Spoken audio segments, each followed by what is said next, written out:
Hello everyone, আসসালামু আলাইকুম। প্রতিদিন সকালে নাস্তা বানানোর সময় আমি এই স্ট্যান্ড ফ্যানটা নিয়ে রান্নাঘরে তারপর নাস্তা বানাতে যাই।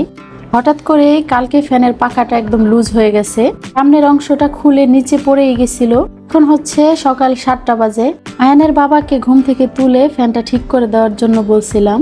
যেহেতু পার্ট বাই পার্ট খুলতেই হয়েছে, সেই জন্য একদম ক্লিন করে তারপর লাগাই দিছে।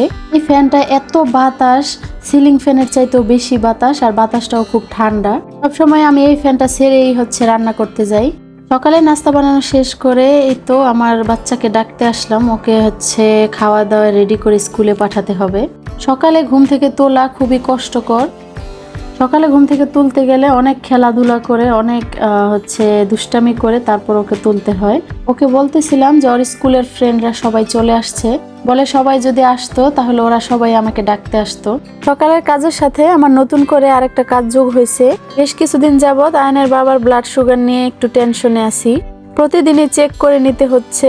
ওষুধ নেওয়াতে ব্লাড সুগারটা আল্লাহর রহমতে একটু কন্ট্রোলে আছে, তারপরেও প্রতিদিনই চেক করে দেখতে হয়। আপনারা সবাই দোয়া করবেন আপনাদের ভাইয়া যেন খুব তাড়াতাড়ি সুস্থ হয়ে যায়।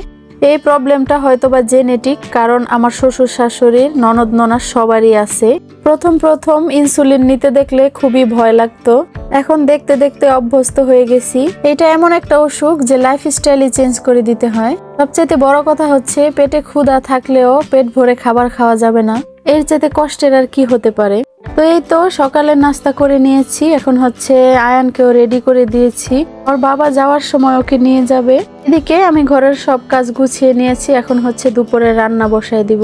কালকে নিয়ে আসছিল পালং শাক, তো শাকগুলো কেটে আমি রেখে দিছিলাম, কারণ আমাদের এখানে বিকেলবেলা শাক কিনতে হয়, সকালে শাক পাওয়া যায় না। বেশিরভাগ সময়েই আমি সবসময় চেষ্টা করি সবকিছু কেটে কুটে একদম গুছিয়ে তারপর রান্না বসাতে। আজকে রান্না করব পালং শাক দিয়ে ছোট চিংড়ি মাছ দিয়ে।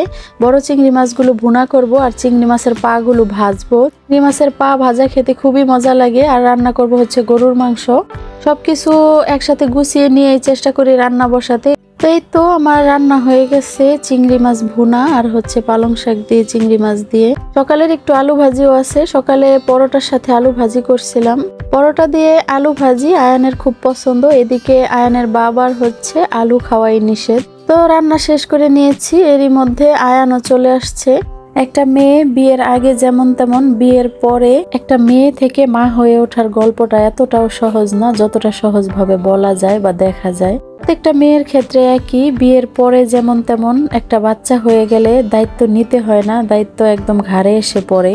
যে আমি বড় হয়েও হাত দিয়ে ভাত খেতে পারতাম না, সে আমি বিয়ের পরে একটা সংসারের দায়িত্ব নিয়ে নিছি। সারাদিনে কত কাজ করেছি, সবকিছু তো আর ক্যামেরা বন্দি করাও যায় না। একটা সময় ছিল কিছুই পারতাম না, আস্তে আস্তে সবকিছুই শিখে গেছি। তো এগুলো ভাবতে গেলে মনে হয় অনেকটাই বড় হয়ে গেছি। বিকেলবেলা একটু আম খেয়ে নিলাম। আয়ানের বাবার আম খুবই পছন্দ ছিল, এখন আর ওইরকম খেতে পারে না। এইটা খেতে যাবে ওইটাই নিষেধ, পছন্দ অপছন্দ সবকিছুই বাদ দিতে হচ্ছে।